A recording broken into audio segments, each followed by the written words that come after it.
Tonight, breaking news on a historic day. 3 American prisoners, including Paul Whelan and Evan Gershkovich, soon to be reunited with their families. Part of a multi-country swap with Russia involving 24 prisoners, the biggest deal of its kind since the Cold War. Whelan and Gershkovich and another American journalist detained by Russia taking off from Turkey, heading to the United States. Smiles all around on the plane. Their families speaking to them from the Oval Office with President Biden. The president calling it a feat of diplomacy and thanking America's allies who helped make it all possible. Gershkovich, the Wall Street Journal reporter, detained for nearly a year and a half, recently convicted of spying in what the U.S. called a sham trial. Jubilation in his newsroom today. Whelan, the retired Marine, held for nearly 6 years, repeatedly left out of earlier prisoner swaps. Mary Bruce from the White House, how it all came together, and what Paul Whelan's brother told me in our exclusive television interview. The gold rush at the Summer Games and the history made. Simone Biles proving why she's called the greatest of all time. Katie Ledecky breaks another all-time record in the pool. Maggie Rulli with late details from Paris. The race for the White House. Donald Trump doubles down on his attacks on Vice President Harris, questioning her racial identity. Rachel Scott reporting. The stunning new details about the assassination of a top Hamas leader while he was visiting Iran, as Tehran weighs its response. And the extreme heat grips most of the country. 170 million Americans under heat alerts. From ABC News World Headquarters in New York, this is World News Tonight with David Muir. Thanks for joining us on this Thursday night. I'm Whit Johnson in for David, and we begin tonight with that historic prisoner exchange. At this hour, several Americans are on their way home after a landmark multinational deal involving the U.S., Russia, and other American allies. President Biden celebrating what he described as a feat of diplomacy. 24 prisoners changing hands, the White House calling it the most complicated swap in history. 3 Americans and a U.S. green card holder set to reunite with their families, including former Marine Paul Whelan and Wall Street Journal reporter Evan Gershkovich. The exchange months in the making. The prisoners flown from Russia to Turkey, then handed off to U.S. officials. Vladimir Putin turning over 16 prisoners, getting 8 back in return, including a Russian hitman convicted of killing a Chechen rebel in Berlin. At the White House, President Biden with families in the Oval Office speaking with their loved ones for the first time since their release. And the staff at the Wall Street Journal applauding in the newsroom today, the Journal calling it a joyous day. Right now, the former prisoners are on the move, scheduled to arrive at Joint Base Andrews later tonight. President Biden and Vice President Kamala Harris will be there to greet them. ABC's chief White House correspondent Mary Bruce leading us off tonight. After years of agony and painstaking negotiations behind the scenes, tonight these are the first images of the American prisoners leaving Russia, their first tastes of freedom. Seen on a bus to the airfield, then being led across the tarmac by soldiers and onto a waiting plane. Among them, Wall Street Journal reporter Evan Gershkovich, appearing to crack a smile in his seat. It is the largest, most complicated prisoner swap since the Cold War, playing out this afternoon in tense moments on an airfield in Ankara, Turkey. It's a sweeping deal involving 24 prisoners in at least 6 different countries. 4 prisoners released to the United States. American citizens Gershkovich, former U.S. Marine Paul Whelan, Russian-American journalist Alsu Kurmesheva, and U.S. green card holder Vladimir Kara-Murza, a Pulitzer Prize-winning columnist and a critic of the Kremlin. Back at the White House, the president gathering their families in the Oval Office. The moment the swap was complete, the president telling them the good news. Then getting on the phone, the families speaking for the first time with their loved ones, knowing they are finally on their way home. On the other end of the line, the Americans, all smiles, posing for pictures with the American flag, and then boarding the plane to finally make their way to the U.S. Shortly after the president, the families by his side announcing it to the world. Their brutal ordeal is over, and they're free. The president noting Kurmasheva's daughter, Miriam, will now be able to celebrate her 13th birthday tomorrow with her mother by her side. Now she gets to celebrate with her mom. That's what this is all about. Families able to be together again, like they should have been all along. Biden heralding the deal as a sign of the power of diplomacy. The deal that made this possible was a feat of diplomacy and friendship. Friendship. Multiple countries helped get this done.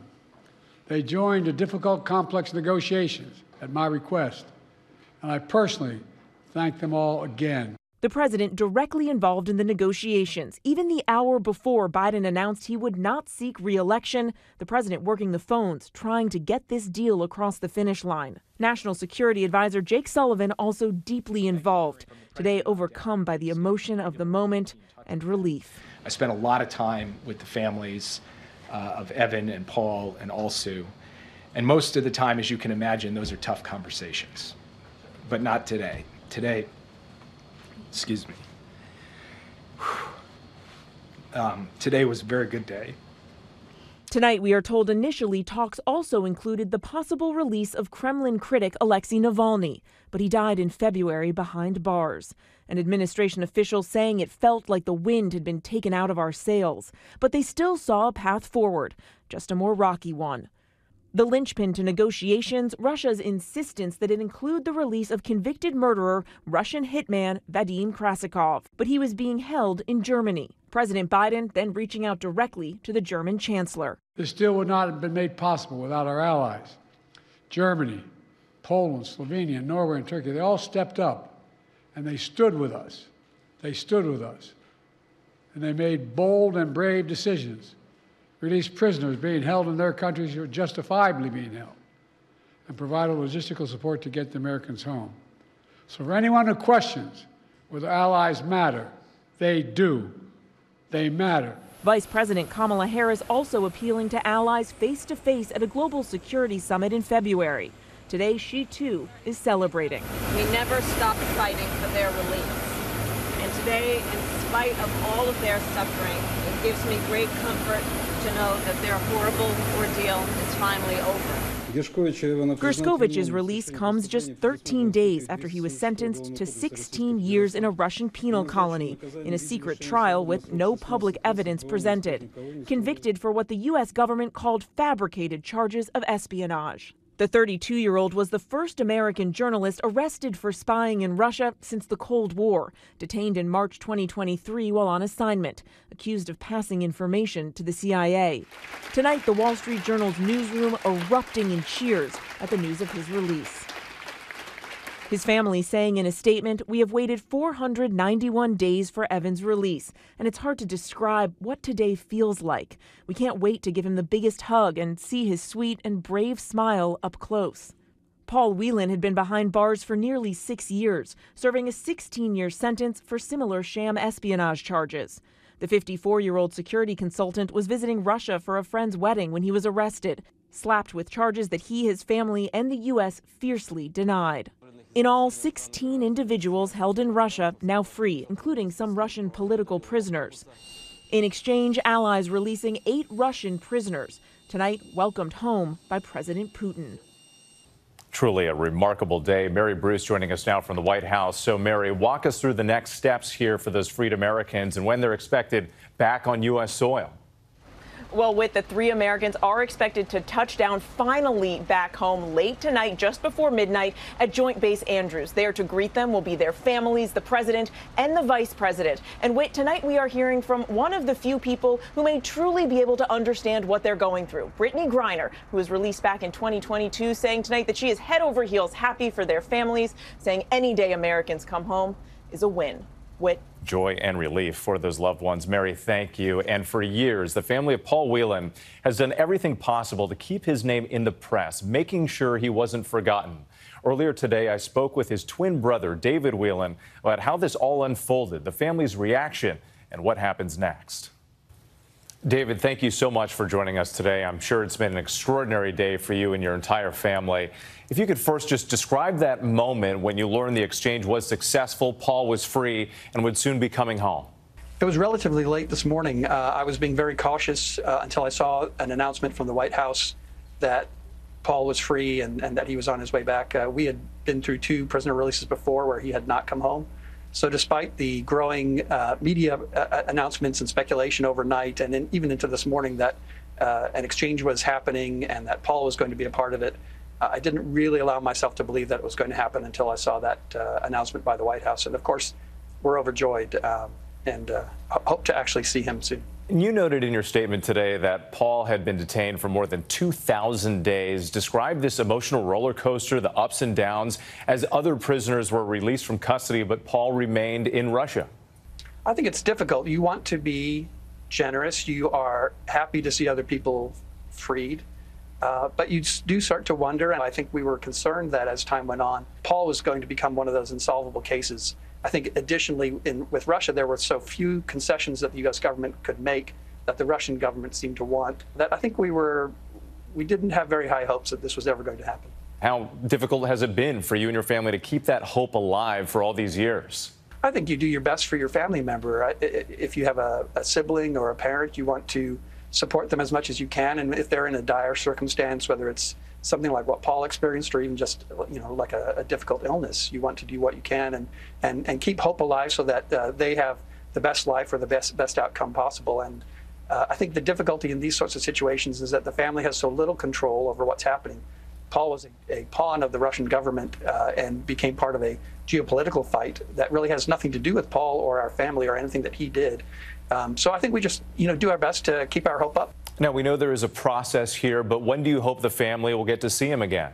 That's really up to Paul. And I think we have been very determined, as of today even, not to get in Paul's way. He has been held hostage and been told what to do by the Russian government for 5.5 years. And it's time for him to have his own agency now. So we are hoping that he will spend time in the post-isolation unit down, I think it's in Texas, as much time as he needs in order to get medical checkups, get himself reoriented. So we're hoping he'll take that time and maybe get a chance to have our parents come down and see him, or at least be able to meet up with our parents soon. And David, we know that you and the rest of your family will be there with him through every step of the way. Thank you so much for taking the time to speak with us, and hopefully you get that family reunion very soon. Thanks very much for having me. Again, our thanks to David Whelan. And we'll have live coverage of the former prisoner's historic return later tonight, right here on ABC. We do move on now to our other top headlines and a record day at the Paris Olympics for two of America's biggest stars, gymnast Simone Biles further cementing her incredible comeback, and swimmer Katie Ledecky again making history in the pool. ABC's Maggie Rulli from Paris tonight. Tonight, two American women making Olympic history. Golden Girl Simone Biles, now the first American gymnast to win the all-around twice. And swimming great Katie Ledecky, becoming the most decorated American female athlete ever. Good time there by Katie Ledecky. Simone Biles calling these games her redemption tour after withdrawing from the same event in Tokyo to focus on her mental health. Today on the vault, executing the Yurchenko double pike, now renamed the Biles 2. Biles soaring, then closing out the all-around with her floor exercise.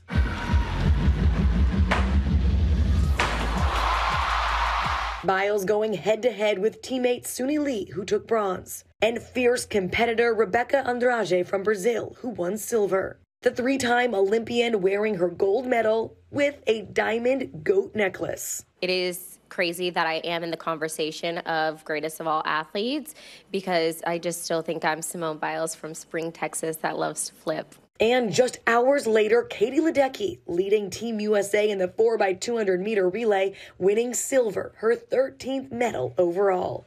And Whit, we were there to see Simone cinch gold. As one fan told me, watching her make history gave him goosebumps. And Whit, I was right there with him. And get this, Simone isn't even done yet. She has a chance to win 3 more golds at these games. Whit? Amazing. The rest of us cheering along with you. Maggie Rulli, thank you. Back here in the U.S. in the race for the White House, former President Donald Trump facing backlash for questioning the racial identity of Vice President Kamala Harris. Trump now doubling down on his attacks. ABC's Rachel Scott in Chicago. Tonight, facing growing backlash, former President Donald Trump doubling down, challenging Vice President Kamala Harris's racial identity, sharing this photo of her and her family wearing traditional Indian clothing and writing, "Your warmth, friendship, and love of your Indian heritage are very much appreciated."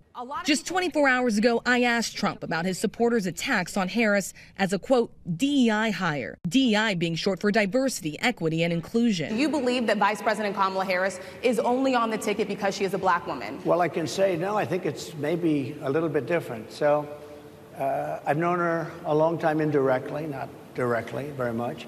And she was always of Indian heritage, and she was only promoting Indian heritage. I didn't know she was black until a number of years ago when she happened to turn black, and now she wants to be known as black.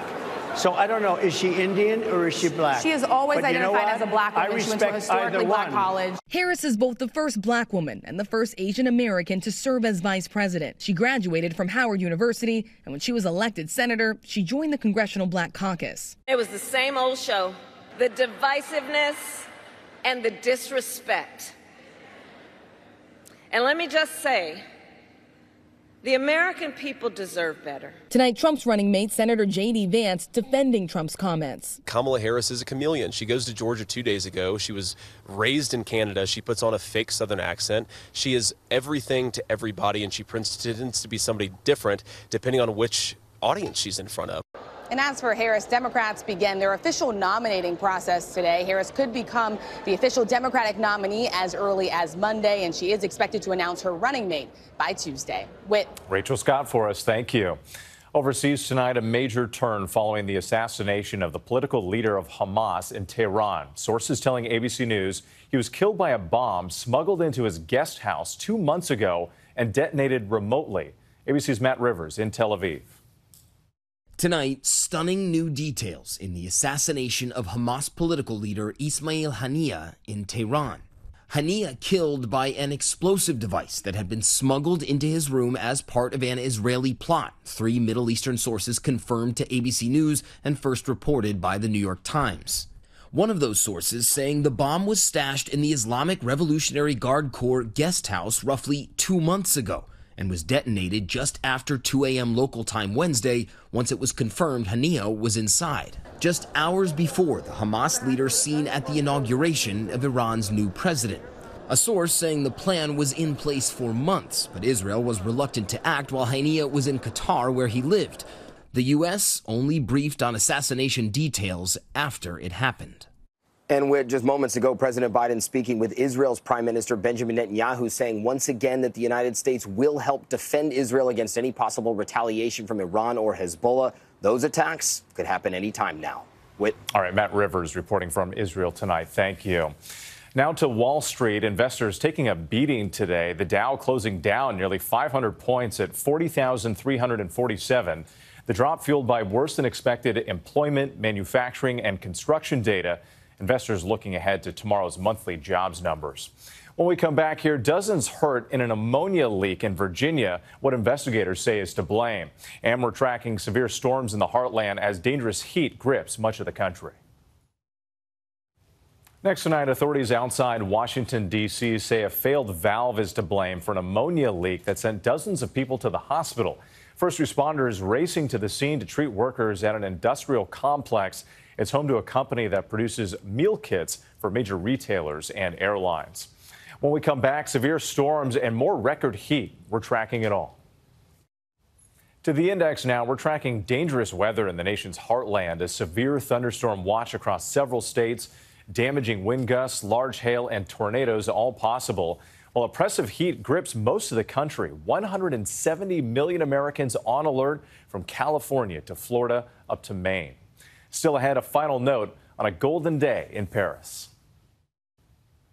Before we go tonight, a final note from the Olympics and the remarkable history made by 2 American women. Katie Ledecky now becoming the most decorated U.S. female athlete in Olympic history, 13 Olympic medals in all. One of her teammates in today's relay race, Erin Gemmel, incredibly, is the daughter of one of Ledecky's early coaches from more than a decade ago. There they are, congratulating each other. And Simone Biles, now the first American gymnast ever to win the all-around competition twice, taking home her 6th gold medal, saying tonight, quote, 3 years ago, I never thought I'd step foot on a gymnastics floor again, revealing she worked hard both physically and mentally and was determined to not give up. And both women have more competitions and more chances for gold in the coming days. Thanks so much for watching tonight. I'm Whit Johnson in New York. For David and all of us here, have a great night. Thank you for making World News Tonight with David Muir, America's most watched newscast.